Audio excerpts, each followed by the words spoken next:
ভাই আজকে আর আপনাদেরকে সালাম কালাম দিতে ইচ্ছা করে না, কারণ আজকে টাইটেল ও থাম্বনেল দেখেই তো বুঝে গেছেন যে কি নিয়ে ভিডিও করব। বাংলাদেশের সুদর্শন পুরুষ যে মানে হাফ লেডিস, তাকে নিয়ে একটা ভিডিও করব।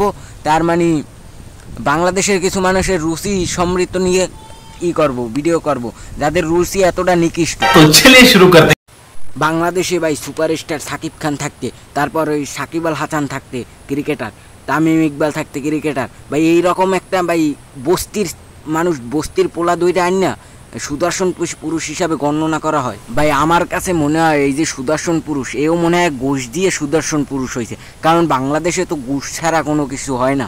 আমার মনে হয় এও ঘুষ টুস দিয়ে সুদর্শন পুরুষের খাতায় নাম লেখাইছে।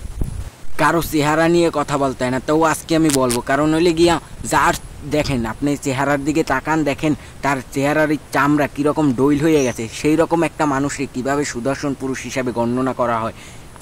আমার নিজের কাছেও ঘৃণা হয় যে আমরা এমন একটা দেশে বাস করি যে সেই দেশের মানুষ সুন্দর আর অসুন্দর কি এইটাই বোঝে না।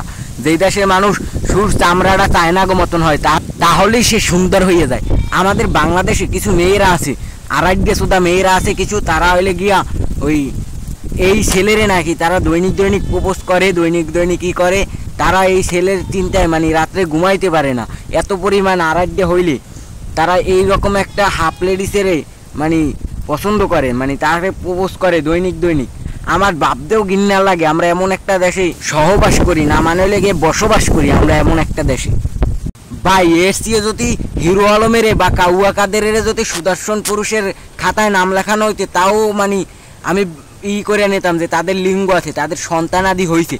এ ছেলের তো মানে লিঙ্গ নাই, এরপর যদি সন্তানাদি হইয়াও থাকে তাহলে ওটা অন্য পুরুষের দ্বারা গঠিত, তার না। राजा जी अपनी शक्तियों का पूरा इस्तेमाल कर रहे हो, लेकिन लौंडा यहाँ नहीं रुक